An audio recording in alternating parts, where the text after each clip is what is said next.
Good morning class. तो कल मैंने आप लोगों को बताया था about the photosynthesis that take place inside the plants, ठीक है। And raw material of the photosynthesis reaches to the leaf from the different mode. For example, CO2 enter into the leaf with the help of the stomata. Stomata open and close with the help of the guard cell due to the movement of the water. ठीक है, तो आप यहाँ पे कह सकते हैं कि stomata perform the two function. First, it help in the gaseous exchange. It help in the gaseous exchange. Gaseous exchange का मीनिंग है कि when the plant take the CO2 and release out the O2. तो plant कौन सी gas लेते हैं? CO2 लेते हैं. और कौन सी गैस रिलीज करते हैं? O2. Next, stomata also help in the transpiration. Transpiration का मीनिंग है the loss of water. The loss of water from the plant leaf, ठीक है, या from the plants. It is known as the transpiration, ठीक है. तो देखिए, मैंने आपको बताया था जब फोटोसिंथेसिस होगी तो स्टोमेटापोर क्या होंगे? ओपन. जब फोटोसिंथेसिस नहीं हो रही है, मतलब नाइट टाइम में, तो स्टोमेटापोर क्या होंगे? क्लोज, ठीक है.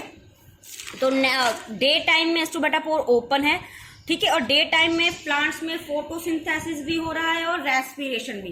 रेस्पिरेशन का मतलब है जब ऑर्गेनिज, इंक्लूडिंग आप एनिमल्स की बात करो, प्लांट्स की बात करो, रेस्पिरेशन में जो गैस निकलती है वो हमेशा क्या निकलती है? CO2, ठीक है. तो रेस्पिरेशन को हम डिटेल में करेंगे नेक्स्ट टॉपिक में.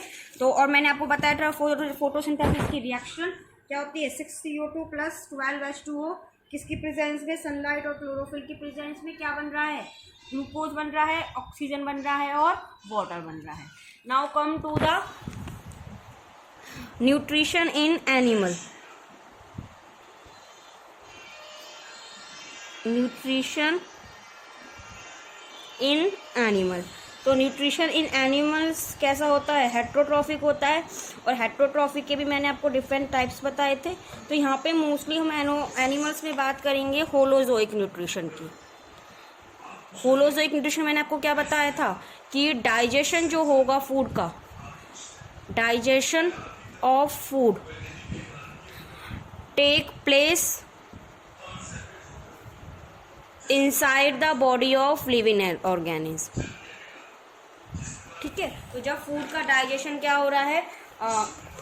इनसाइड हो रहा है बॉडी के, तो उसे कहेंगे आप होलोजोइक न्यूट्रिशन, ठीक है. तो there are the some basic step of nutrition in animals, whether it is the unicellular और मल्टीसेलुलर. तो फर्स्ट स्टेप होता है इंजेशन. इंजेशन का मतलब होता है इन टेकिंग ऑफ फूड,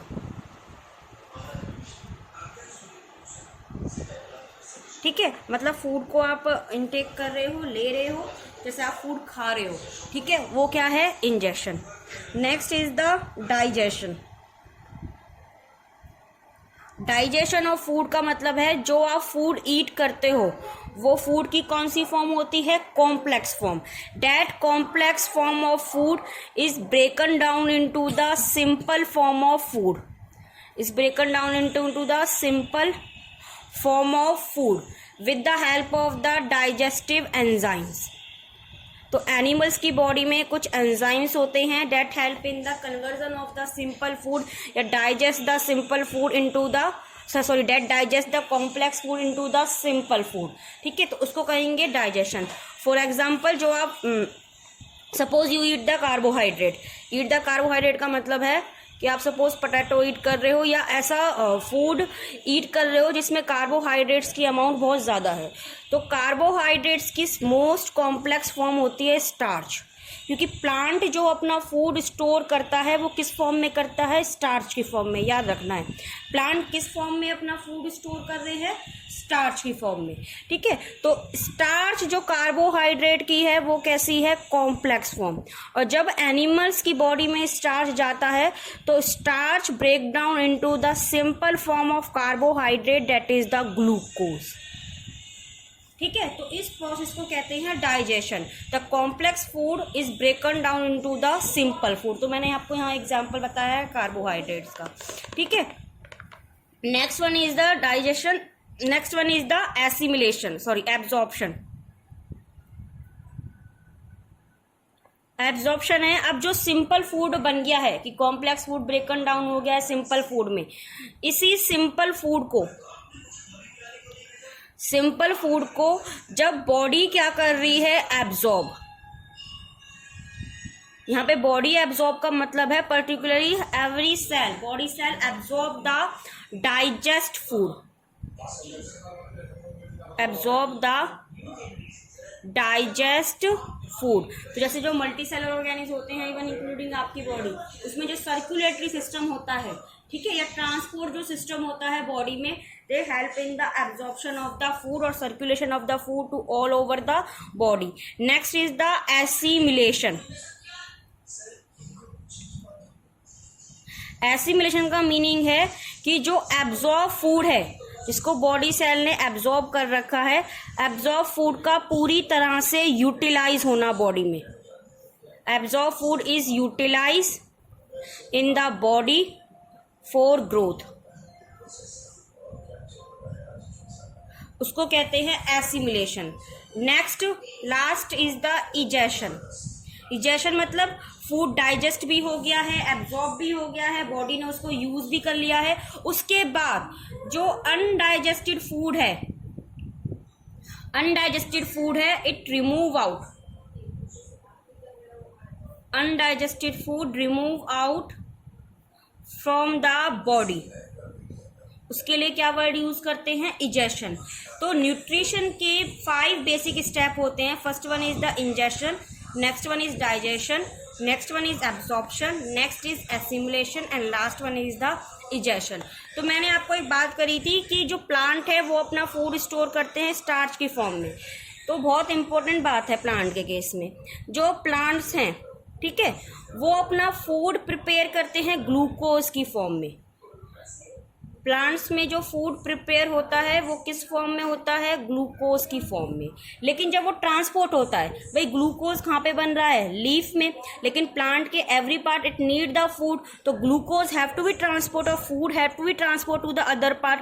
तो ये जो ग्लूकोज है वो किस में कन्वर्ट हो जाता है, सुक्रोज में, और सुक्रोज की फॉर्म में फूड क्या होता है, ट्रांसपोर्ट, ठीक है। और जो फूड स्टोर होता है वो किस फॉर्म में होता है, स्टार्च की फॉर्म में। और ये तीनों फॉर्म किसकी हैं, कार्बोहाइड्रेट की, ठीक है। तो प्लांट किस फॉर्म में फूड स्टोर करते हैं, ग्लूकोज की फॉर्म में। किस फॉर्म में फूड ट्रांसपोर्ट करते हैं, सुक्रोज की फॉर्म में। और किस फॉर्म में फूड स्टोर करते हैं, स्टार्च की फॉर्म में। लेकिन जब आप बात करोगे एनिमल्स की केस में, एनिमल्स में जो फूड स्टोर होता है वो किस फॉर्म में होता है, ग्लाइकोजन की फॉर्म में। Glycogen is also a form of the carbohydrate, याद रखनी है ये बात। तो एनसीईआरटी में भी दे रखा, 1 मार्क्स में पूछ लेते हैं कि write down the form of the carbohydrate in which the plant store and animal store its food. तो प्लांट तो स्टोर करता है फूड को किस फॉर्म में, स्टार्च की फॉर्म में, और एनिमल्स किस फॉर्म में स्टोर करते हैं, ग्लाइकोजन की फॉर्म में, ठीक है। तो मैं बता रही थी आपको न्यूट्रिशन इन एनिमल्स। तो फर्स्ट जो न्यूट्रिशन पढ़ना है वो आपको पढ़ना है न्यूट्रिशन इन अमीबा। तो अमीबा आप सबको पता है, it is the unicellular organism, single cell है, ना तो इसमें कोई टिश्यू बनेंगे, ना ऑर्गन बनेंगे, ना ही ऑर्गन सिस्टम होगा। यूनिसेलुलर ऑर्गेनिज्म है और उस सेल की शेप कैसी है, इर्रेगुलर, ठीक है। यूनिसेलुलर ऑर्गेनिज्म है और इर्रेगुलर शेप है।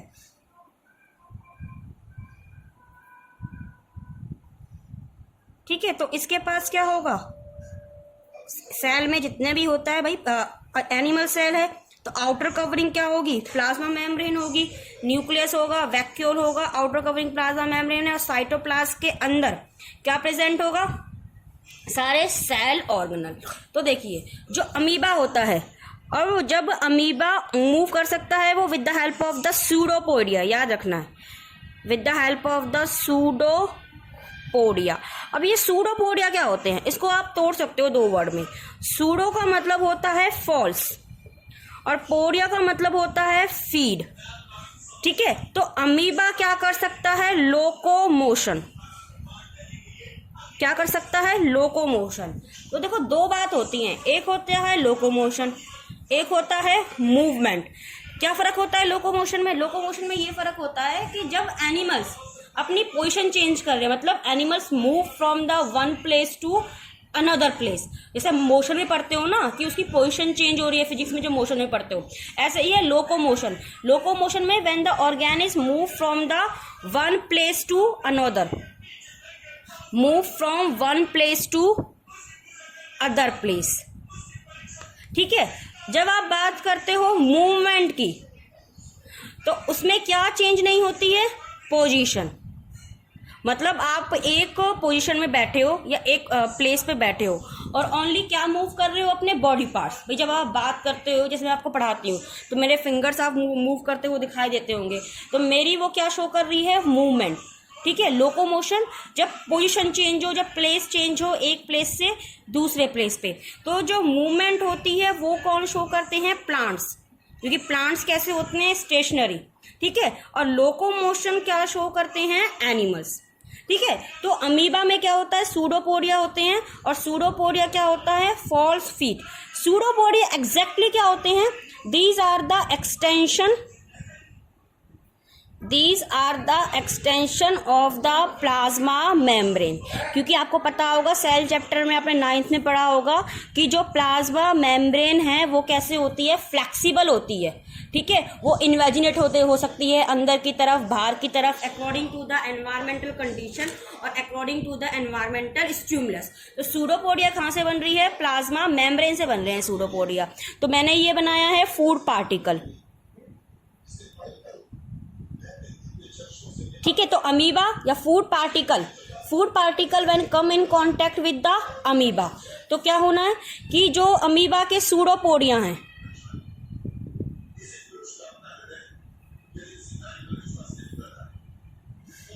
ठीक है, अभी अमीबा के सूडोपोडिया हैं, वो किसके ऊपर फ्यूज कर जाएंगे? इस फूड के पार्टिकल के ऊपर। मतलब सूडोपोडिया हैं वो किसको कवर कर लेंगे? फूड पार्टिकल को कवर कर देंगे। ठीक है, फूड पार्टिकल को कवर करके अब ये जो फूड पार्टिकल है वो किस में चला जाएगा? अमीबा की बॉडी के अंदर। किस में चला जाएगा? अमीबा की बॉडी के अंदर। तो सूडोपोडिया के कितने फंक्शन हो गए? 2। एक तो किस में हेल्प करता है? वो लोकोमोशन में। अमीबा में किस में हेल्प करता है? वो लोकोमोशन में। दूसरा किस में हेल्प करता है? वो इंजेशन ऑफ द फूड। मैंने आपको बताया ना, इंजेशन का मतलब क्या होगा? In taking of the food. ठीक है, तो फूड पार्टिकल किसकी बॉडी के अंदर चला गया? अमीबा की बॉडी के अंदर। ठीक है, अब ये जो फूड पार्टिकल है, तो अब ये जब सूडोपोडिया फूड पार्टिकल के ऊपर कवर कर देंगे तो वो क्या बना देंगे? Food vacuole. क्या बना देगा? Food vacuole. अब ये जो फूड पार्टिकल है किसकी बॉडी के अंदर चला गया? अमीबा की बॉडी के अंदर चला गया। तो ये जो फूड पार्टिकल है क्या करेंगे? उसको डाइजेस्ट। फूड पार्टिकल क्या होगा? डाइजेस्ट। क्योंकि फूड किस फॉर्म में आ रही है? कॉम्प्लेक्स फॉर्म में। और डाइजेस्ट कौन करेगा? जो सेल ऑर्गेनल है लाइसोसोम, वो रिलीज करेंगे डाइजेस्टिव एंजाइम। क्या रिलीज करेंगे? Digestive enzyme that help in the digestion of the food. ठीक है, so simple form is break down into the complex form. Next step में क्या होगा कि साइटोप्लाज्म, क्योंकि भाई यूनिसेलर है, उसमें कोई ट्रांसपोर्ट सिस्टम तो है नहीं, तो साइटोप्लाज्म उस सिंपल डाइजेस्ट फॉर्म को डिफ्यूज कर देगा इन द बॉडी ऑफ अमीबा।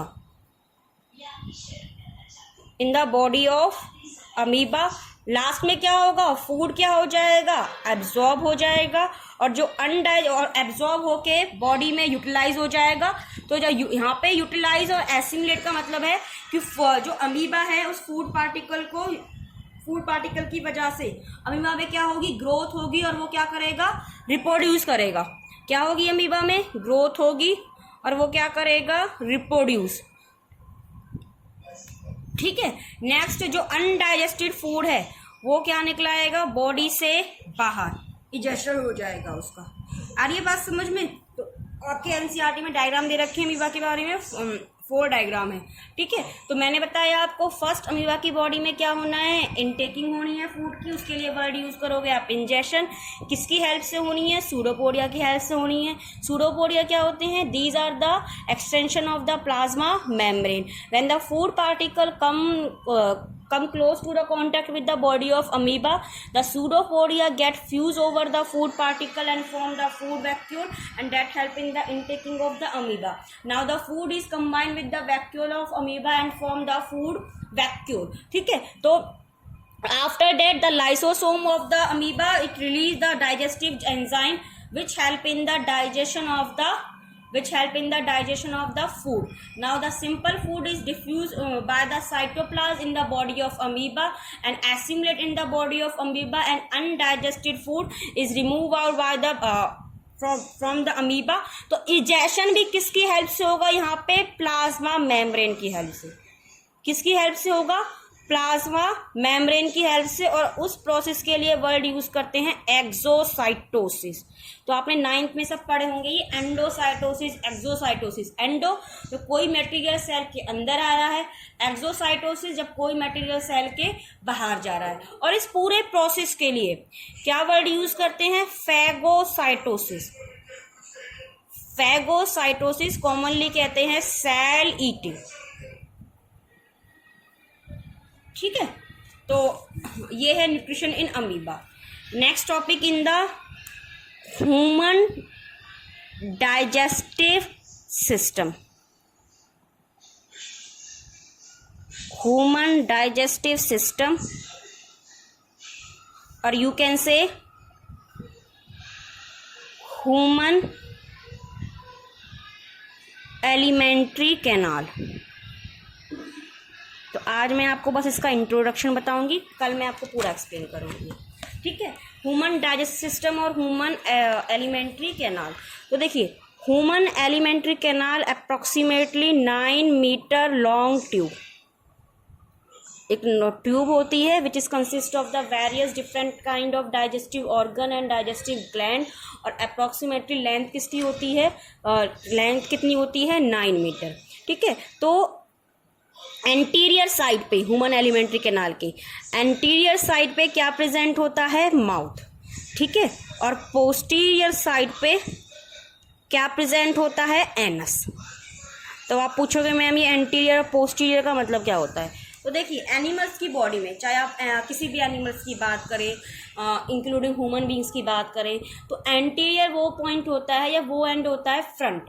जो फ्रंट वाला एंड है, फ्रंट पॉइंट है, उसके लिए वर्ड यूज कर रहे हैं एंटीरियर। जो पोस्टीरियर ओपनिंग है, जो बैक ओपनिंग है और बैक एंड है, उसके लिए वर्ड यूज करते हैं पोस्टीरियर। तो एंटीरियर किसके लिए वर्ड आता है, फ्रंट पे, फ्रंट पे कोई एंड है, ओपनिंग है, उसके लिए। और पोस्टीरियर किसके आता है, बैक पे, ठीक है। और ऐसे ही 2 अदर सरफेस भी होते हैं, एक आप कह सकते हो डॉर्सल सरफेस और एक आप कह सकते हो वेंट्रल सरफेस। तो डॉर्सल होता है फ्रंट सरफेस, जैसे आपकी बॉडी में जो हार्ट है, रिब्स हैं, लंग्स हैं, ह्यूमन डाइजेस्टिव सिस्टम है पूरा, कौन सी सरफेस पे प्रेजेंट है, डॉर्सल, आगे की तरफ। वेंट्रल सरफेस पे, वेंट्रल मतलब बैक, जहाँ पे आपकी बैकबोन है, स्पाइनल कॉर्ड है, किडनी है, तो वो क्या हो गया, वेंट्रल सरफेस। तो ह्यूमन एलिमेंट्री कैनाल कितने मीटर लॉन्ग ट्यूब है, it is the 9 metre long tube, जिसकी एंटीरियर साइड पे क्या प्रेजेंट है, माउथ, पोस्टीरियर साइड पे क्या प्रेजेंट है, एनस। अब ये ह्यूमन एलिमेंट्री कैनाल में होता क्या है, human alimentary canal is made up of the digestive organs and the digestive glands. क्या क्या होता है, human alimentary canal is made up of the digestive organ and the digestive glands, ठीक है। डाइजेस्टिव ऑर्गन में क्या स्टार्टिंग करोगे आप, mouth. Mouth is open into the buccal cavity और you can say the oral cavity. तो आज मैं बस आपको इंट्रोडक्शन दे रही हूँ इसका, ठीक है। नाउ दिस ओरल केविटी और buccal cavity is open into the oesophagus. Now esophagus is open into the stomach. Stomach is open into the small intestine. Small intestine is open into the large intestine. and at the last part of the large intestine it is present as anus. ठीक है, तो ये हैं आपके digestive organ और ये sequence में है. सबसे पहले क्या है, माउथ. माउथ किस में ओपन होगा, ओरल केविटी में. ओरल केविटी किस में ओपन होगा, ईसोफेगस में. और you can say the food pipe. Food pipe किस में ओपन होगा, स्टोमक में. स्टोमक किस में ओपन होगा, स्मॉल इंटेस्टाइन में. स्मॉल इंटेस्टाइन किस में होगा, लार्ज इंटेस्टाइन में. Then anus. अब now come to the salivary gland, sorry digestive gland. तो first is the salivary gland, ठीक है. और next is the gastric gland. Next is pancreatic gland या pancreas gland. And next one is the intestinal gland. So these glands and the digestive organ together make a complete human digestive system that help in the digestion of food. तो ये जो glands होते हैं ये secrete करती हैं juice, और उन जूस में क्या होते हैं, डाइजेस्टिव एंजाइम्स. Digestive enzymes. तो यहाँ पे वर्ड्स क्या है एंजाइम्स का, तो देखो एंजाइम्स होते हैं बायो कैटालिस्ट.